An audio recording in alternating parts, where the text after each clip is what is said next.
नमस्कार दोस्तों, स्वागत है आप सभी का हमारे इस चैनल भगवान लोक पर। दोस्तों, अगर आप भी अपनी लाइफ में कुछ नया सीखने की चाह रखते हैं तो इस चैनल को अभी सब्सक्राइब कर लें। पितर कभी भी अपनी संतानों को परेशान नहीं करना चाहते। बहुत दयालु होते हैं, लेकिन संतानों की उपेक्षा से पितर दुखी हो जाते हैं, क्योंकि संतान के द्वारा श्राद्ध कर्म और पिंडदान आदि करने पर उन्हें तृप्ति मिलती है और वे अपनी संतानों को धन, धान्य और खुश रहने का आशीर्वाद देते हैं। पितृ ये कभी नहीं चाहते कि उनकी संतानें उनको तृप्त करने के लिए बहुत कुछ करे, बल्कि वो तो श्रद्धा भाव के साथ किए गए थोड़े को ही बहुत खुशी के साथ स्वीकार करते हैं। कहा जाता है कि श्रद्धा के बिना श्राद्ध अधूरा होता है, और इसी श्राद्ध पक्ष से जुड़ी है कुछ पौराणिक कथाएं जिन्हें आज आप सुनने वाले हैं। पिंडदान और श्राद्ध तर्पण क्यों जरूरी है, या फिर हमें अपने कर्मों का किस प्रकार फल भोगना पड़ता है। अगर आप इस बारे में विस्तार पूर्वक जानना चाहते हो तो हमारे चैनल पर आपको मिल जाएंगे। अब सुनिए आज की कथाएं। हर दिन आपको पितृपक्ष के दिनों में इन कथाओं को जरूर सुनना चाहिए, जिससे पितर भी तृप्त होते हैं और अपनी सामर्थ्य के अनुसार कुछ ना कुछ दान भी देना चाहिए। पितृपक्ष 16 दिनों के ही क्यों होते हैं, उससे कम या ज्यादा क्यों नहीं होते? तो इसके बारे में जो सबसे प्रचलित कथा है वो महाभारत काल से जुड़ी है, और सारी कथाएं घूम फिरकर इसी बात पर आ जाती हैं कि जीवन में दान करने का कितना बड़ा महत्व है। कितने बड़ा से बड़ा पापी क्यों ना हो, अगर उसने अपने जीवन में अपने पापों का प्रायश्चित करते हुए दान कर लिया। और दानों में भी सबसे श्रेष्ठ है अन्न का दान। यदि दान अपने जीवन में कर लिया तो बड़े से बड़ा पाप भी अंत में नष्ट हो जाता है। अपने पापों का प्रायश्चित करने के भी कुछ सत्कर्म बताए गए हैं, जिन्हें आप जरूर जानिएगा। महाभारत में एक ऐसा प्रसंग आता है कि मृत्यु के बाद दानवीर कर्ण को, जिसने अपने सारे जीवन में दान किया और जो अपनी दानवीरता के लिए ही जाना चाहता था, उसे सब कुछ दान करने के बाद भी चित्रगुप्त ने मोक्ष देने से इनकार कर दिया था। उन दानवीर कर्ण को, जो कि सदा अपने जीवन में दान ही देते आए थे, जिन्हें दानवीरता के लिए ही जाना जाता था, जब इतना दान करने की बात की, उन्हें मोक्ष देने से इनकार कर दिया गया। जब कर्ण ने चित्रगुप्त से कहा कि मैंने तो अपनी सारी संपदा दान पुण्य में ही समर्पित कर दी, यहाँ तक कि मैंने अपने प्राणों की रक्षा करने वाले कवच और कुंडल भी दान में दे दिए, फिर हे चित्रगुप्त, मुझ पर ये कैसा ऋण शेष रह गया? तब चित्रगुप्त ने उन्हें बताया कि राजन, आपने देवऋण और ऋषि ऋण तो चुका दिया, अब आप पर पितृ ऋण शेष है। आपको मैं बता दूं कि 3 ऋण हमें जीवन में चुकाने ही होते हैं, जिनमें से यदि एक ऋण भी शेष रह गया तो उसके बदले मोक्ष कभी नहीं मिल सकता, और ये तीनों एक मनुष्य को हमेशा अपने जीवन काल में चुकाने ही चाहिए। तब चित्रगुप्त ने दानवीर कर्ण से कहा कि हे राजन, आपने ये दोनों ऋण को चुकता कर दिए, अब आप पर पितृ ऋण बचा हुआ है। आपने अपने पूरे जीवन में संपदा और सोने का ही दान किया, कभी अन्न का दान नहीं किया। जब तक आप इस ऋण को नहीं उतारते हैं, आपको मोक्ष नहीं मिल सकता। आपने कभी भी अपने पितरों के प्रति श्रद्धा ने तर्पण आदि नहीं किया। तब कर्ण ने चित्रगुप्त से कहा कि उन्हें यह ज्ञात नहीं था उनके पूर्वज कौन थे, इसी कारण फिर कभी उन्हें कुछ दान ही नहीं कर सके। तब चित्रगुप्त ने उन्हें उनकी गलती सुधारने का अवसर दिया और 16 दिनों के लिए पृथ्वी पर वापस भेजा, जहां उन्होंने अपने पूर्वजों को याद करते हुए उनका श्राद्ध कर उन्हें आहार दान किया, तर्पण किया, और इन्हीं 16 दिन की अवधि को पितृपक्ष कहा गया। यही कारण है कि केवल साल भर में इन्हीं 16 दिन की अवधि में अपने पितरों को याद करते हुए उनके नाम से जलांजलि, पिंडदान, तर्पण, अधिकरण किए जाते हैं। वैसे तो अमावस्या का दिन भी पितरों को ही समर्पित होता है, लेकिन विशेष रूप से ऐसी ही मान्यता है कि इन 16 दिनों में यदि पितरों के नाम से दान पुण्य आदि कर दिए जाएं, तो यमलोक में या नरक लोक में, स्वर्ग लोक में गए हुए पितरों की आत्मा को मोक्ष मिल जाता है। श्राद्ध पक्ष की एक और कथा के अनुसार जोगी और भोगी 2 भाई थे। दोनों अलग अलग रहा करते थे। जोगी धनी था और भोगी निर्धन, लेकिन फिर भी दोनों में बड़ा प्रेम था। जोगी की पत्नी को धन का बड़ा अभिमान था, लेकिन भोगी की पत्नी बहुत सरल स्वभाव की थी। पितृपक्ष आने पर जोगी की पत्नी ने उससे पितरों का श्राद्ध करने के लिए कहा तो जोगे इसे बेकार का काम समझकर टालने का प्रयास करने लगा। किंतु उसकी पत्नी समझती थी कि अगर ऐसा नहीं करेंगे तो लोग बहुत बातें बनाएंगे। फिर उसे अपने मायके वालों को दावत पर बुलवाने का और अपनी शान दिखाने का ये उचित अवसर भी जान पड़ा, तो वह अपने पति से बोली कि आप शायद मेरी परेशानी के कारण ऐसा कह रही है, किंतु मुझे इसमें कोई भी परेशानी नहीं होगी। मैं काम करने के लिए भोगी की पत्नी को बुला लूंगी और हम दोनों मिलकर सारा काम भी कर लेंगी। फिर उसने जोगी को अपने पीहर अपने न्योता देने के लिए भेज दिया।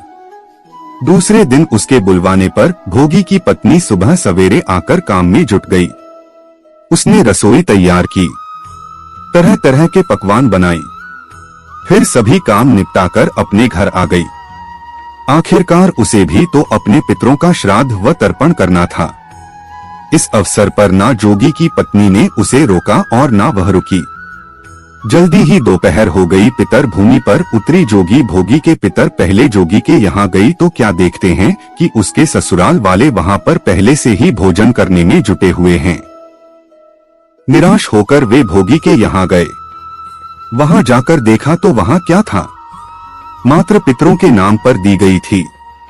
पितरों ने उस अज्ञानी की राख चाटी और भूखे ही नदी के तट पर जा पहुँचे, क्योंकि भोगी के यहाँ धन का भाव था। मैं ढेर सारे अन्य पकवान नहीं बना सकते थे। थोड़ी ही देर बाद सारे पितर इकट्ठे हो गए और अपने अपने यहाँ के श्राद्धों की और अपने वंशजों की बढ़ाई करने लगे। जोगी और भोगी के पितरों ने भी अपनी आप बीती सुनाई। फिर भी सोचने लगे कि अगर भोगी सामर्थ्यवान होता तो शायद उन्हें भूखा न रहना पड़ता, मगर भोगी के घर में तो 2 जून की रोटी भी खाने को नहीं थी। यही सब सोचकर उन्हें भोगी पर दया आ गई। अचानक फिर नाच नाच कर गाने लगे कि भोगी के घर धन हो जाए, भोगी के घर धन हो जाए। शाम होने को ही भोगी के बच्चों को उस दिन खाने को कुछ भी नहीं मिला था।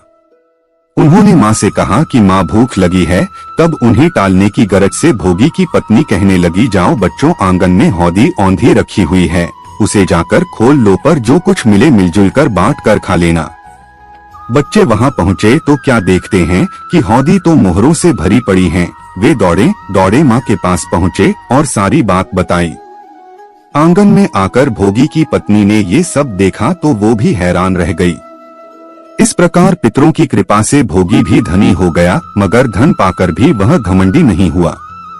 बल्कि दूसरे साल का जब पितृपक्ष आया तो श्राद्ध के दिन भोगे की पत्नी ने 56 तरह के व्यंजन बनाए, ब्राह्मणों को बुलाकर श्राद्ध किया, भोजन करवाया, दान दक्षिणा दी, जेठ जेठानी को सोने चांदी के बर्तनों में भोजन कराया और इससे पितर बड़े प्रसन्न और तृप्त हुए। अब आपको सुनाते हैं रामायण में वर्णित माता सीता द्वारा पिंडदान देने की कहानी। रामायण में माता सीता द्वारा पिंडदान देकर राजा दशरथ की आत्मा को मोक्ष मिलने का संदर्भ आपने सुना होगा। वनवास के समय भगवान राम, लक्ष्मण जी और सीता जी पितृपक्ष के दौरान श्राद्ध करने के लिए गया धाम पहुँचे। वहाँ श्राद्ध कर्म करने के लिए आवश्यक सामग्री जुटाने के लिए राम और लक्ष्मण जी नगर की ओर चलती है।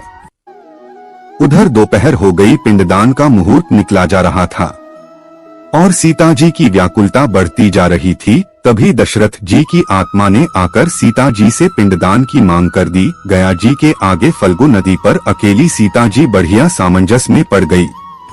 उन्होंने फल्गु नदी के साथ वटवृक्ष, केतकी के फूल और गाय को साक्षी मानकर बालू का पिंड बनाकर स्वर्गीय राजा दशरथ के निमित्त पिंडदान दे दिया।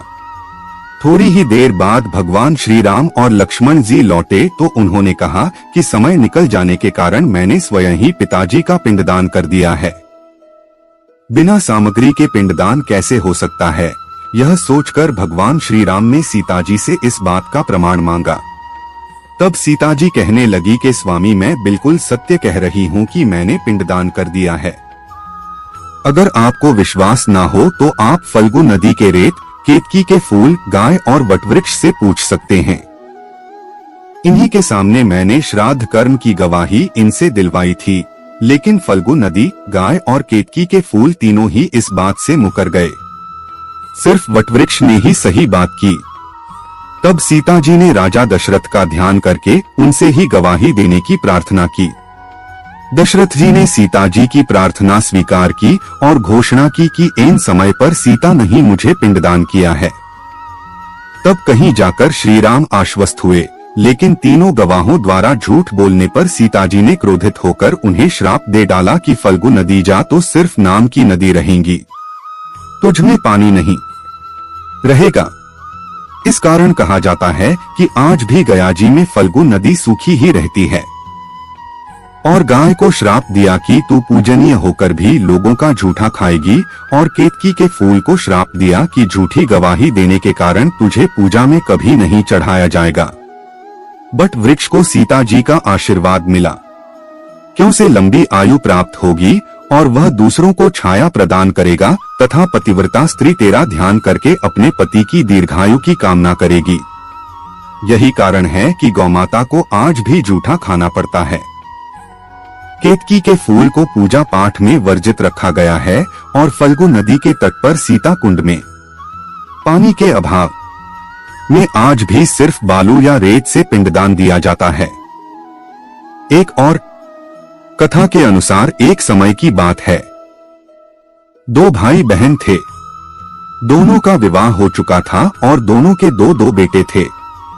बहन विधवा हो चुकी थी और अपने भाई के घर में रहती थी। इस बात से उसकी भाभी बहुत नाराज रहती थी। ऐसे ही पितृपक्ष आया तो भाई कहने लगा कि मैं पितरों के तर्पण और पिंडदान के लिए गंगा जी जा रहा हूँ। ऐसा कहकर वह गंगा जी के लिए चला गया। भाई की जाते ही इधर भाभी ने बाहर खेत में ननद और उसके बच्चों के लिए झोपड़ी डलवा दी। अपने बच्चों के साथ अब ननद झोपड़ी में रहने लगी। सुबह शाम भाई के घर जाकर घर का सारा काम करवाती थी। बदले में भाभी बचा खुचा उसे खाने को दे देती थी।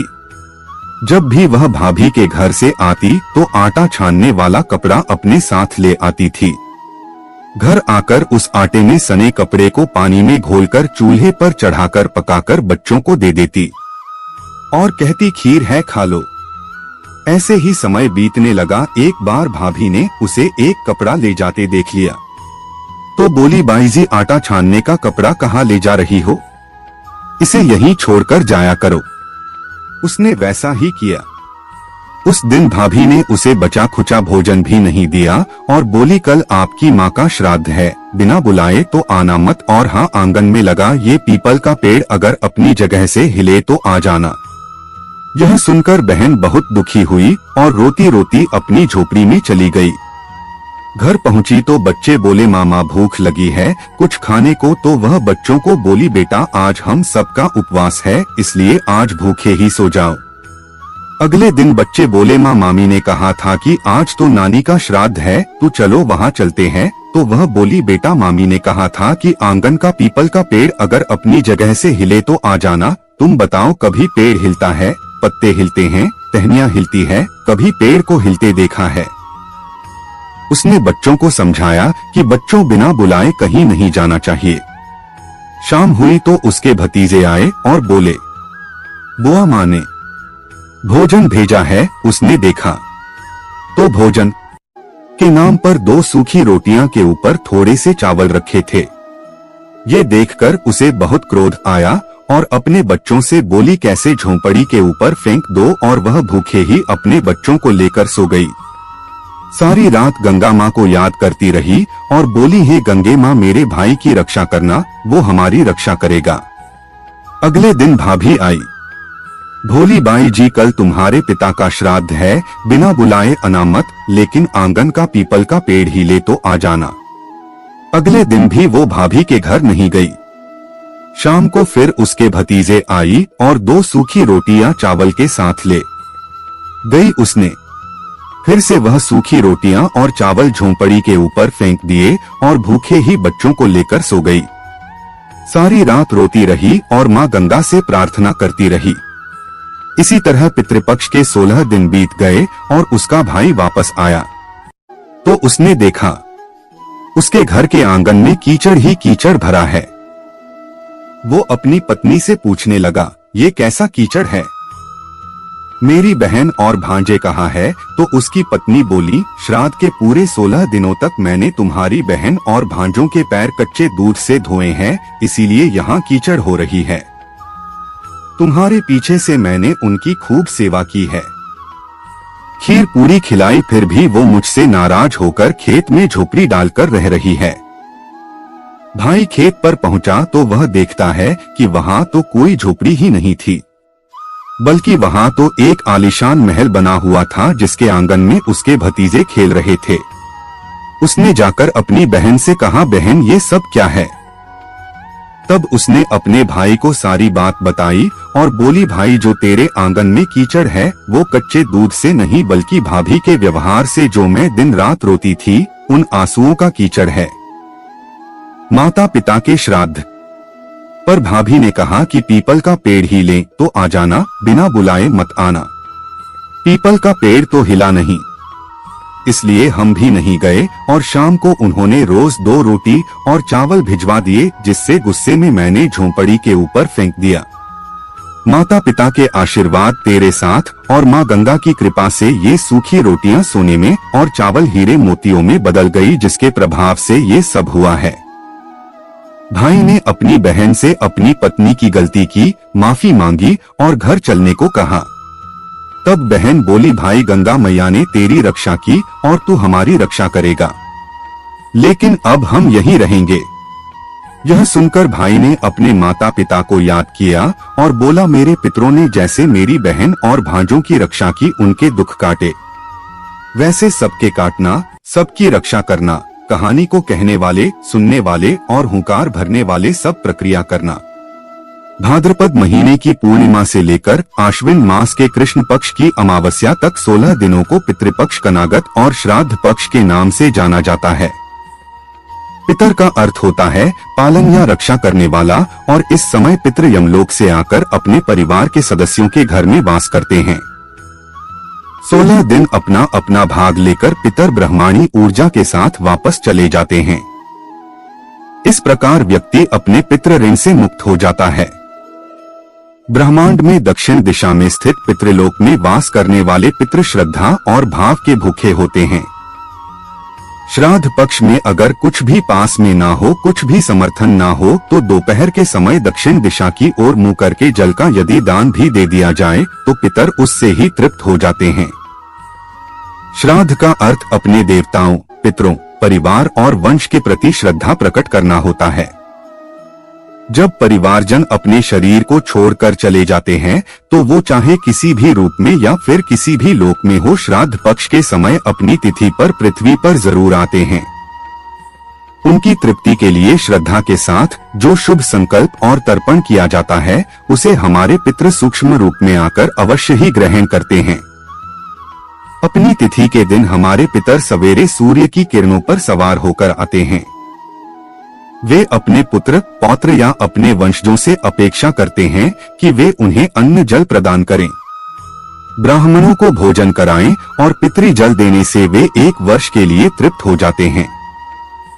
इन 16 दिनों में ना कोई शुभ कार्य किया जाता है, ना ही कोई नई वस्तु खरीदी जाती है।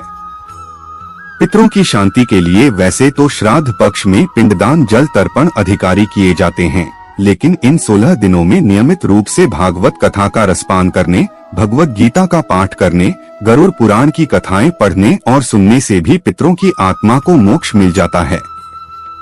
पितरों के नाम से कुछ ना कुछ दान अवश्य करें। अगर आपको पौराणिक कथाएं सुनना पसंद हो तो अपना प्यार इन कथाओं को भी आप जरूर दीजिएगा। आज की ये वीडियो और कथाएं आपको अच्छी लगी हो तो वीडियो को लाइक करना मत भूलिएगा।